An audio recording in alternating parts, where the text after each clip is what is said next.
Buenas noches, compañeras y compañeros. Mi nombre es Carlos Siloé Rodríguez Martínez, estudiante de la Universidad Virtual del Estado de Guanajuato.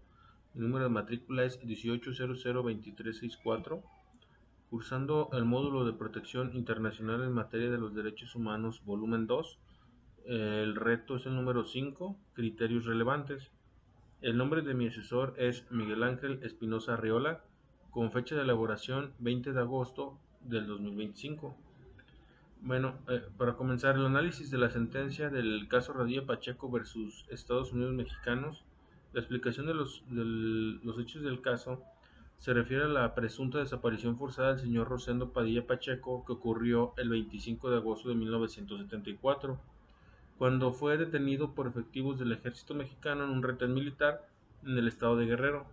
El señor Radilla Pacheco era un líder social, compositor de corridos y activista, y su desaparición ocurrió en el contexto de la llamada Guerra Sucia en México. A la fecha de la sentencia de la Corte, en el 2009, se desconoció su paradero y no se habían encontrado sus restos. Además, la investigación para determinar lo sucedido y sancionar a los responsables habían sido infructuosas, lo que generó impunidad.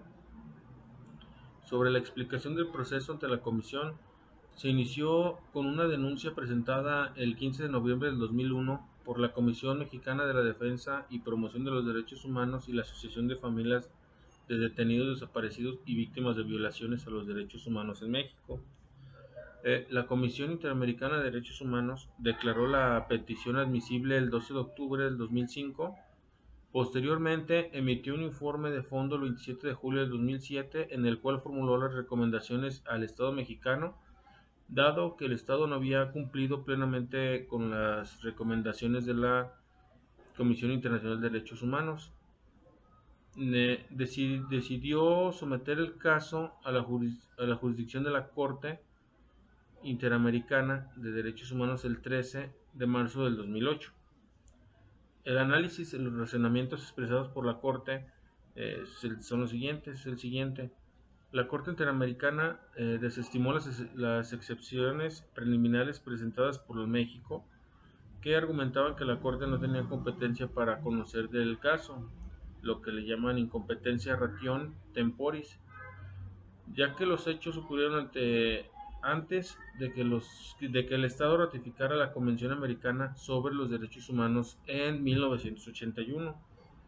La Corte resolvió que la desaparición forzada de la persona es un delito de carácter continuo o permanente. Esto significa que la violación del derecho no se agota con el acto inicial de la detención, sino que persiste hasta que se conoce el paradero de la persona desaparecida.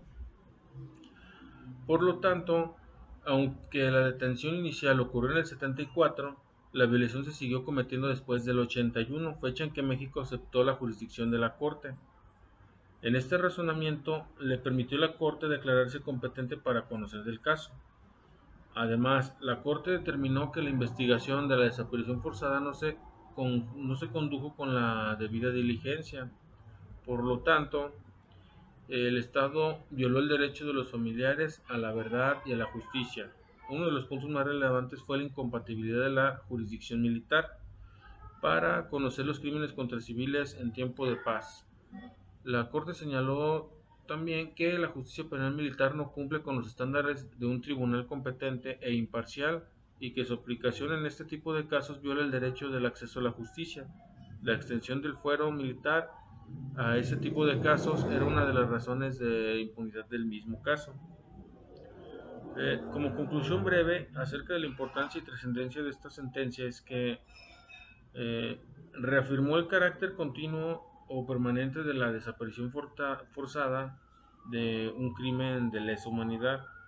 Este precedente es fundamental para la protección de las víctimas y sus familiares en toda la región.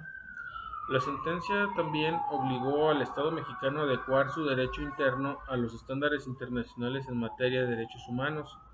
En este sentido, la Corte ordenó al Estado realizar las reformas legislativas para